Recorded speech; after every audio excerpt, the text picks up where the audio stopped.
함께 나누실 말씀은 창세기 35장 1절에서 7절까지 말씀입니다.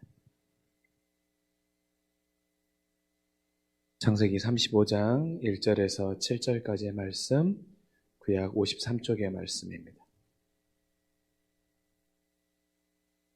창세기 35장 1절에서 7절까지의 말씀, 한 절씩 교독으로 읽도록 하겠습니다.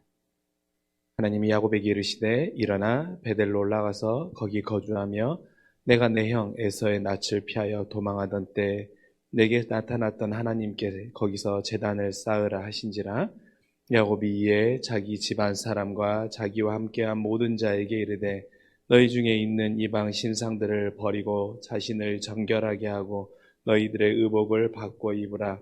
우리가 일어나 베델로 올라가자. 내 환난 날에 내게 응답하시며 내가 가는 일에 나와 함께 하신 하나님께 내가 거기서 제단을 쌓으려 하노라 하매 그들이 자기 손에 있는 모든 이방인들과 자기 귀에 있는 귀고리들을 야곱에게 주는지라.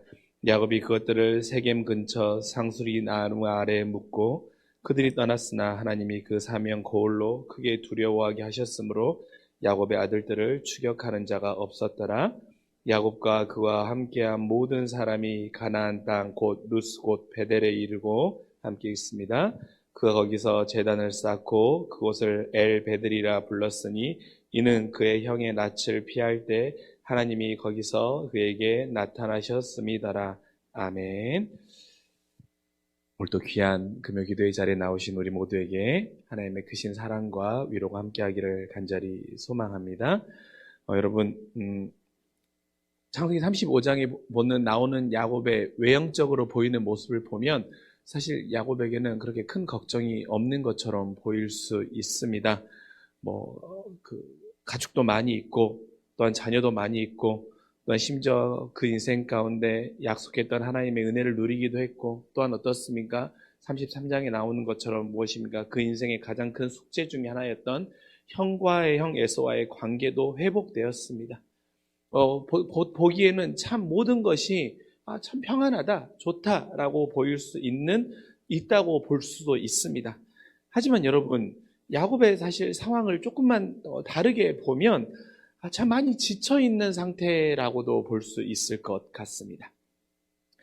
그가 사실은 그 삼촌의 집에, 라반의 집에서 나오는 그 과정, 그리고 그 삼촌의 집에서 겪어야 했던 모든 생존이 걸려 있었던 상황 가운데 쌓여 있었던 그 안에 가지고 있었던 그 극단적인 생존에 버텨 있었던 그 모든 상황들, 또한 형 에서와의 관계 화해가 우리는 결과를 알고 있지만 그 결과를 만나기 전에 약복 나라에서 하나님과 씨름하기 전에 그가 또한 근심하며 걱정하고 염려했을 때 가지고 있었던 그 마음 가운데 가지고 있었던 극도의 불안과 스트레스와 긴장의 상태, 또한 34장에 나와 있는 것처럼 그의 딸 디나의 욕보임과 그 일 때문에 분노한 아들들의 복수, 그리고 또한 그 분노의 복수로 말미암아 어떻게 됩니까? 나와 내 집이 멸망할 수도 있겠다라고 하는 그 근심과 그 과정 가운데 가지고 있는 긴장 상태까지 겉으로는 화려해 보일지 모르지만 속으로는 지칠 대로 지쳐있는 모습이 어떻게 보면 오늘 야곱이 처한 현실의 모습입니다. 지쳐있는 야곱, 그리고 오늘 우리가 살아가고 있는 우리도 어쩌면 야곱과 같은 현실의 모습이 우리의 모습일 수도 있지요. 하나님은 그런 야곱의 그런 야곱의 지쳐있는 모습의 회복을 위하여서 오늘 본문을 통해서 주시는 말씀과 은혜가 있습니다. 그렇기에 우리도 오늘 말씀을 통하여서 혹 겉으로 보기에는 아무렇지 않을 수 있지만 다른 사람들은 알지 못하지만 나만이 하나님과 나만의 관계에서 알고 있는 참 내가 많이 지친다. 때론 내가 많이 참 많은 것들이 번아웃돼 있다라고 느낄 수도 있고 알 수도 있는 상태에 있을 때 하나님께서 그 우리 안에 쌓여있는 내면의 무거움과 지침을 어떻게 회복의 길로 인도하는지 우리가 오늘 말씀 가운데 함께 그 길을 찾아봤으면 좋겠습니다. 여러분, 근데 하나님이 34장에 새벽에도 나눴지만 34장에는 하나님이 그 이름을 드러내시지 않으시거든요. 근데 35장에서 하나님이 야곱에게 이름을 드러내시면서 야곱에게 가장 먼저 하시는 말씀이 무엇입니까? 야곱에게 첫 번째로 하시는 말씀은 뭐냐면 일어나 베델로 올라가라는 거예요. 일어나서 베델로 올라가라고 하나님은 말씀하십니다. 하나님은 야곱이 내가 너무나도 지쳐 있고 내가 이 일을 통해서 멸망할 수도 있다라고 하는 그 극도의 긴장과 회복이 그 상태에 있는 야곱에게 야, 너 참 많이 힘들지? 내가 너의 마음을 알아라고 하는 감정적 위로보다는 하나님이 먼저 야곱에게 요청하시는 것은 뭐냐면 일어나라는 거예요. 일어나서 베델로 가라고 요청하시는 것입니다. 무엇입니까? 행동을 요청하고 계시는 거예요. 저는 가끔 이제 왔다 갔다 하면서 교회를 왔다 갔다 하면서 그 김창옥 선생님의 그 이야기를 많이 듣거든요. 듣다 보면 그 중에 그분이 반복적으로 하는 이야기 중에 하나가 뭐냐면 삶이 무기력하거나 우울하거나 의미를 찾지 못하는 사람들에게 공통적으로 권하는 것 중에 하나가 뭐냐면 운동을 하라고 많이 권해요. 운동하라는 거예요. 몸을 움직이는 것만큼 최고의 치료제가 없다라는 거예요. 근데 우리가 오늘 말씀도 적용해 볼 수 있지요. 야곱에게 하나님은 먼저 일어나라고 말하는 것입니다. 일어나서 지금 상황을 정리하고 베델로 가라는 것입니다. 움직이라는 거예요. 반응하라고 하시는 것입니다. 내게 화를 끼쳐 나로 하여금 악취를 나게 하였던 그 형제들의 반응, 또한 딸이 당한 수치, 아들들의 복수로 인해 지칠 대로 지친 그 야곱에게 하나님이 꺼내신 그 카드, 그리고 하나님은 오늘 우리에게도 마찬가지로 말씀하시는다고 여겨집니다. 베델로 가라는 거예요. 일어나 베델로 가라는 것입니다. 움직이라는 것입니다. 여러분, 그렇다면 우리의 영적인 움직임은 무엇입니까? 우리가 하는 기도와 찬양과 부르짖음이 영적인 지침을 일으키는 우리의 영적인 운동임을 기억해야 하는 것이지요. 근데 여러분, 우리가 운동할 때는 어떻게 해야 되는 것입니까? 숨이 차고 아무 생각이 들지 않을 정도로 해야 하는 것입니다. 여러분, 전요 지금도 일주일에 4번 정도는 매일 아침 새벽 마치면 운동을 합니다. 근데 제가 운동을 하면서 워밍하면서 제가 항상 꼭 말하는 게 있어요. 무슨 말을 하냐면 숨가쁜 운동을 하지 않고 건강을 바라는 것은 요행이다. 저는 이 말을 꼭 해요. 숨가쁜 운동을 하지 않고 건강을 바라는 것은 요행이다라고 하는 그 말을 하는데요. 이 말은 제가 만든 말이 아니라 제가 사실은 달리기를 시작하기 전에 어떤 그 한 사람의 글을 읽었는데 그 정세희 교수라고 하는 분이 그 달리기 전도사인데 그분의 말을 저는 참 도전이 돼서 그렇게 해요. 그래서 운동을 할 때 때로는 힘들면 더 숨가쁘게 운동을 합니다. 그러면요, 근데 여러분 숨가쁘게 운동하면 아무 생각도 들지 않거든요. 그리고 나서 했을 때 성취감이 매우 커요. 여러분, 숨가쁘게 한다라는 것은 무엇입니까? 몰입한다라는 것이지요. 그거 외에는 다른 생각을 하지 않는다라는 것이지요.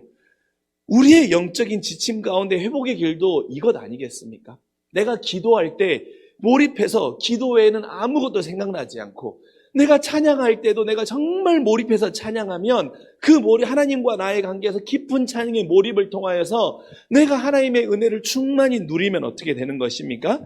우리 안에 몰입의 기도와 몰입의 찬양과 또한 예배를 집중하여서 몰입하면 어떻게 되는 것입니까? 다른 어떤 것도 우리의 생각을 방해하지 않고 우리의 영적인 회복의 영적인 운동의 일어남이 우리 안에 발생한다라는 거예요. 힘을 만들어낸다라고 우리가 적용해 볼 수 있지 않겠습니까? 그렇게 여러분, 오늘 이 밤 우리가 기도할 때에도, 우리가 찬양할 때에도, 여러분 방금 찬양할 때 어떻게 찬양하셨습니까? 그리고 이 자리에서 기도할 때 어떻게 기도하시겠습니까? 여러분, 영적인 운동인 찬양과 기도할 때 우리가 더욱더 몰입하여서 숨가쁜 운동을 하듯이 정말로 몰입하여서 하나님께 뜨겁게 찬양하고 하나님께 집중하여 기도할 때 우리 안에 영적인 회복의 역사가 일어날 수 있다는 것을 기억하는 우리 모두가 되었으면 좋겠습니다. 그리고 나서 1절에 또 뭐라고 말합니까? 하나님은 일어나라고 하죠. 그리고 베델로 올라가서 뭘 하라고 합니까? 거기서 제단을 쌓으라는 거예요. 거기서 제단을 쌓아. 네가 도망하여서 나타났던 하나님께서 너 나타났던 그 자리에서 제단을 쌓으라는 거예요. 그 자리, 야곱의 인생 가운데 가장 외롭고 가장 힘든 시간의 자리 아니었었습니까? 갈 곳도 없고 도울 사람도 없고 아무것도 없었던 그 자리가 주님이 나타나심을 통하여서 고통과 외로움이 약속으로 변화되었던 자리임을 우리도 너무 잘 알잖아요. 그래서 하나님도 2절에 말씀하시잖아요. 아니 3절에 말씀하시잖아요. 내가 그날에 내가 응답하며 내가 가는 길에 나와 함께 하신다고 하나님께서 말씀하신 그 자리로 하나님은 야곱을 다시 인도하시는 것입니다. 그런데 여러분, 왜 그 베델의 자리가 중요합니까? 바로 베델의 자리는 정체성을 회복하는 자리이기 때문에 그렇죠. 여러분, 야곱이요, 어떻게 보면 지금은 계산하는 사람이고 체면을 걱정하는 사람이고 사람들과의 관계 때문에 근심하고 염려하는 그 상황에 놓인 사람이라고 볼 수도 있을 것입니다. 하지만 어떻습니까? 베델은 하나님의 약속을 붙드는 자리 아닙니까? 하나님을 의지하는 자리였던 것이죠. 그렇게 나는 사람들에게 보이는 것, 사람들에게 어떤 체면이 중요한 것, 그런 모든 것보다는 하나님과의 정체성, 나의 정체성이 무엇인지가 회복이 중요한 자리이기 때문에 하나님은 야곱에게 다시 베델에서 제단을 쌓으라고 말씀하시는 것이죠. 또 야곱의 그 자리는 어떻습니까? 하나님과의 관계가 재정립될 수 있기 때문에 하나님은 그 자리에서 제단을 쌓으라고 말씀하시는 것입니다. 여러분, 야곱이 지금은 물질적으로는 풍성해져 있을지 모르지만 영적으로는 느슨해지고 지침으로 번아웃 오는 상황이었던 것이죠. 그래서 베델은 어떻습니까? 하나님과의 관계를 다시 팽팽하게 하고 재정렬할 수 있는 자리가 되는 것이지요. 그렇게 여러분, 우리에게도 우리의 삶 가운데에도 우리의 영적인 베델의 자리가, 우리가 다시 돌아가 그 제단을 쌓을 수 있는 그 자리가 여러분들에게 꼭 있기를 원합니다. 특별히 이 금요 기도에 나오시는 여러분들 보면 매주 이 자리를 소망하며 나오시는 여러분들 아닙니까? 여러분, 이 자리가, 아니면 여러분의 매주 주일의 예배의 자리가 여러분의 믿음의 베델의 자리가 될 수 있기를 간절히 소망합니다. 그래서 그 베델의 자리에서 어떻게 해야 되는 것입니까? 우리의 영적인 운동을 위해서 몰입하여 기도하고 예배하며 찬양하는 예배자가 되시고, 또한 그 예배하는 가운데 우리의 정체성을 회복하고 하나님과 느슨해졌던 관계를 다시 팽팽하고 회복하고 조임을 통하여서 그것이 바로 우리의 영적인 회복의 길로 나아가는 믿음의 첫 번째 길임을 놓치지 않는 우리 모두가 되기를 원합니다. 두 번째는 무엇입니까? 여러분, 두 번째는 하나님이 2절에 말씀하시잖아요. 야곱이 이에 자기 집안 사람과 자기에게 함께한 모든 자를 일어서 뭐라고 말합니까? 이방 신상을 버리고 너희 의복을 바꾸어 입으라고 말해요. 신상을 버리고 의복을 바꾸어 입으라고 말하잖아요. 그리고 4절에 뭐라고 말합니까? 모든 사람들이 가져오니까 상수리 나무 아래 묻지 않습니다. 그러니까 무엇입니까? 우리의 영적인 회복을 위해서는 버릴 것은 버리고 바꾸어 입을 것은 바꾸어 입어야 되는 것입니다. 여러분, 너무 자명하잖아요. 야곱은 하나님의 명령대로 버릴 것은 버리고 바꿀 것은 바꾸어 입고 나무에 묻어버릴 것은 묻어버렸던 것입니다. 버릴 것과 정리할 것들을 과감하게 결별하는 것이죠. 의복을 갈아입음을 통하여서 옛 것과 결별하여서 새 것으로 나아가겠다라는 그 결단의 상징. 내가 베델로 갈 때 내가 지금 이곳 가운데 있는 내 모든 더러운 것들과 결별한다라고 하는 그 결단 아닙니까? 우상을 버리는 것이 내면의 정리라고 한다면 의복을 갈아입는 것을 통하여서 외적인 삶의 상태의 변화, 그리고 땅에 상수리 나무 아래 묻어버림을 통하여서 그가 과감하게 결별하고 있는 결단의 모습을 보여주고 있는 것이죠. 그게 무엇입니까? 우리가 영적으로 회복하기 위하여서는 우리도 마찬가지 아닙니까? 우리 안에 버릴 것과 갈아입을 것과 결별해야 될 것과 묻어버릴 것들에 대한 것을 우리가 분명히 해야 된다는 것이죠. 근데 우리가 자꾸 힘든 것은 그 기준이 모호하기 때문에 그런 것 같아요. 그 기준이 자꾸 모호해요. 버려야 될 것이라는 걸 마음 가운데 아는데 그 기준을 자꾸 모호해서 타협하다 보니까 버리고 싶지도 않고 갈아입고 싶지도 않고 묻고 싶지도 않는 것 같아요. 그래서 어떻습니까? 타협하는 마음, 그 저항성이 찾아올 때마다 우리 안에 기도함을 통하여서 우리의 영적인 근육이 더 단단해지면, 그래서 우리가 몰입함을 통하여서 우리가 영적인 회복의 은혜를, 또한 하나님과 느슨해진 관계가 팽팽해지면 어떻게 되는 것입니까? 성령께서 우리 안에 영적인 과감성을 주심을 통하여서 버릴 것은 버리고 갈아입을 것은 바꾸어 입을 것은 바꾸어 입고 묻을 것은 묻어버릴 수 있도록 하나님께서 우리에게 결단케 하시는 그 성령의 힘을 주실 것입니다. 그러면 그것이 우리 안에 헛헛함이 아니라 우리 안에 비워냈기 때문에 우리에게 충만히 채워주시는 하나님의 은혜가 있을 줄 믿습니다. 그렇게 오늘 이 밤도 우리가 기도할 때 또한 우리의 마음 가운데 성령께서 너 이거 버려야 돼. 너 이거 바꾸어 갈아입어야 돼. 이것은 과감하게 묻어버려야 돼. 라고 우리에게 도전해 주시는 것들이 있다면 이 밤 우리가 기도함을 통하여서 그 모든 것이 결단하는 그 결단의 시작점, 그리고 그 시작점은 비웠기 때문에 채워지는 은혜를 만들 수 있는 공간의 시작점임을 잊지 않는 우리 모두가 되기를 간절히 소망합니다. 마지막은 무엇입니까, 여러분? 이제 야곱이 떠나지요. 그리고 베델에 이르게 되지요. 베델에 이릅니다. 근데 여러분, 참 사람의 인생이 아이러니해요. 인생의 가장 바닥의 순간에 갔던 그곳에 영적인 가장 바닥인 상태에 하나님은 다시 야곱을 보내시는 거예요. 하지만 분명하죠. 무엇입니까? 영적인 회복의 탄력성은 야곱의 베델과 같은 그곳이 있는 자가 더 정확하고 빠르게 온다라는 거예요. 그리고 그곳으로 가서 제단을 쌓으라고 할 때 순종하는 자에게 그 일이 일어난다라는 거예요. 그리고 야곱은 7절의 말씀에 나와 있는 것처럼 거기서 제단을 쌓고 그곳을 엘베델이라 불렀다고 말씀에 나와 있지 않습니까? 이는 그의 형네의 낯을 피하여서 하나님이 거기에서 그에게 나타나셨던 그곳에 이제 베델이 아니라 엘베델이라고 부릅니다. 성경에 나와 있는 것처럼 그 주소 밑에 보면 나와 있죠. 엘베델은 무엇입니까? 베델의 하나님 아닙니까? 베델의 하나님. 그러니까 하나님의 집의 하나님 아닙니까? 하나님의 집의 하나님. 즉 베델이 엘베델이 된 것입니다. 여러분, 야곱에게 이전까지 베델의 약속을 붙잡고 살았지요. 그래서 그는 하나님의 집이라 불리는 그곳에서 가지고 있는 장소의 의미가 매우 컸었습니다. 그리고 그 약속을 붙잡고 그 약속이 이루어짐을 통하여서 하나님과의 관계 또한 하나님과의 그 모든 것들이 그가 세워지는 통로였었던 것입니다. 그런데 이제는 그 장소보다 그 장소에서 나를 만나주신 하나님이 더 중요한 의미의 부여가 되는 것입니다. 거기서 그에게 나타나셨던 그 하나님이 그 인생 가운데 중요해졌던 거예요. 그 전까지는 하나님이 나에게 주셨던 그 약속을 이루어 주셨던 그 약속의 이루어지심이 그 인생 가운데 더 중요했었던 것이고 그 약속의 이루어짐을 통하여서 하나님을 만나고 하나님의 은혜를 체험했다고 한다면 이제는 어떻게 되는 것입니까? 그 약속을 이루시는 하나님과의 관계에 재정립되는 그곳이 바로 엘베델이 되는 것이지요. 그 하나님의 집의 주권자가 되신 그 하나님은 야곱에게 만나게 하신 것 아닙니까? 우리도 마찬가지 아닙니까? 여러분, 우리가 영적인 지침과 소모의 상태는 무엇입니까? 내가 붙드는 것이 나와 나를 구성하고 나에게 보여지는 것들 때문에 우리는 그것을 붙들고 그것들에게 목매기 때문에 우리는 지칠 수밖에 없는 거죠. 여러분, 그것들은 어떻습니까? 우리에게 항상 만족을 주지 못하지 않습니까? 그런데 어떻습니까?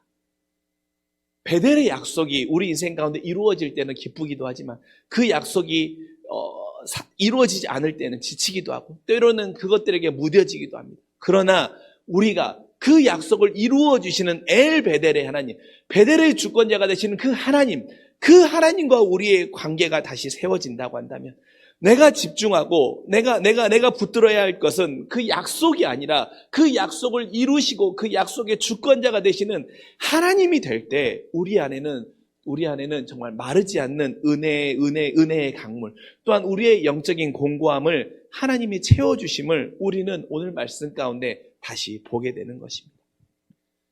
사랑하는 성도 여러분, 저와 여러분 가운데 하나님과의 관계에서 느슨해졌던 영적인 느슨함들은 어떤 것들이 있으십니까? 또한 버리고 바꾸고 묻어버려야 할 과감한 결단성으로 털어내야 할 것들은 무엇이 있으십니까? 또한 여러분과 제가 혹시 하나님이 내게 약속하셨던 그 약속의 결과물은 우리가 너무 집중하고 그것에만 반응하다 보니 때로는 그것 때문에 우리의 영적인 헛헛함이 우리에게 찾아오지는 않으셨었습니까? 그때 여러분 눈을 들어 주를 바라봅시다. 엘베델의 하나님, 그 베델의 주권자가 되시고 베델에서 만나주심을 통하여서 아무것도 없었던 야곱을 다시 일으키시며 소망을 심어주셨던 그 하나님을 우리가 바라볼 때 그 하나님으로 인하여 우리가 기쁨을 누리고 그 하나님으로 인하여서 우리가 소망을 찾는다고 한다면 무엇이 소망이 아니라 그 무엇을 이루시는 하나님이 우리의 소망이 된다고 한다면 지금 영적인 침체나 또한 영적인 허기나 영적으로 느슨해져 있거나 영적으로 공고해져 있는 우리의 상태가 하나님 그 자체로 인하여서 충만케 되며 회복케 되며 온전케 되는 역사가 저와 여러분의 삶 가운데 일어날 것입니다.